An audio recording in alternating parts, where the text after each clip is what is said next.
இந்த புடவை இப்படி கிழிஞ்சிருக்கே, இதை ஒரு எடுத்து பரா கேட்கலாமா? இந்த மாதிரி புடவை கிழிஞ்சிருக்கே, இதை நீங்க எடுத்துப்போம் மேடம்.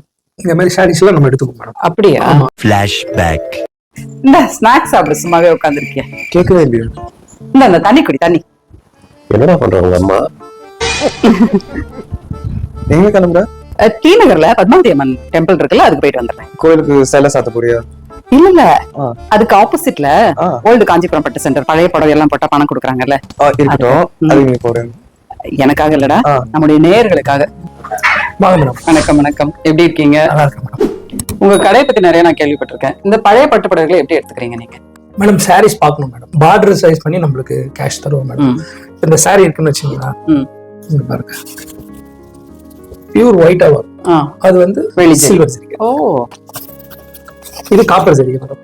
இந்த சில்வர் ஜரி இருந்தா மட்டும்தான் நீங்க காசு கொடுப்பீங்க? ஆமா மேடம், சில்வர் ஜரிக்கு இருந்தா கேஷ் மேடம். காப்பர் ஜரிக்கு ஒரு காப்பர் ஜரிக்கு வேல்யூ கிடையாது.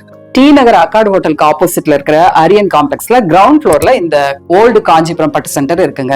உங்களுடைய புடவைகள் எவ்வளவு பழசா இருந்தாலும் சரி, பட் ஜரி நிறைய இருக்கு, அதை வேஸ்ட் பண்ண வேண்டாம், அது யாருக்கும் கொடுக்கவும் முடியாது, நாம கட்டிக்கவும் முடியாதுங்கிற சேலைகளை எல்லாம் நீங்க இங்க கொண்டு வந்தீங்கன்னா நிறைய விலை கொடுத்து அவங்க எடுத்துக்கிறாங்க. அந்த புடவைகள் கிழிஞ்சிருந்தாலும் பரவாயில்ல, உங்களால இங்க வர முடியல அப்படின்னாலும் இவங்க வீடு தேடி வந்து கொடுக்குறாங்க. மேடம் நம்ம பேசிக்காவே 1950ல இருந்தே நம்ம கடை ரன்னிங்ல இருக்கு மேடம். ஓல்டு சாரீஸ் எல்லாமே நம்ம இந்த அங்கேயே எடுத்துட்டு இருந்தோம், காஞ்சிபுரத்துல எடுத்துருந்தோம். இப்போ நம்ம சென்னையில ஸ்டார்ட் பண்ணி இருக்கிறதுனால அங்கெல்லாம் போகிறதுனால நம்ம இங்க வந்துட்டாலே போதும் மேடம். காஞ்சிபுரம் மில் ரேட்டுக்கே நம்ம இந்த இடத்துல நம்ம எடுத்துப்போம் மேடம். சூப்பர், போங்க.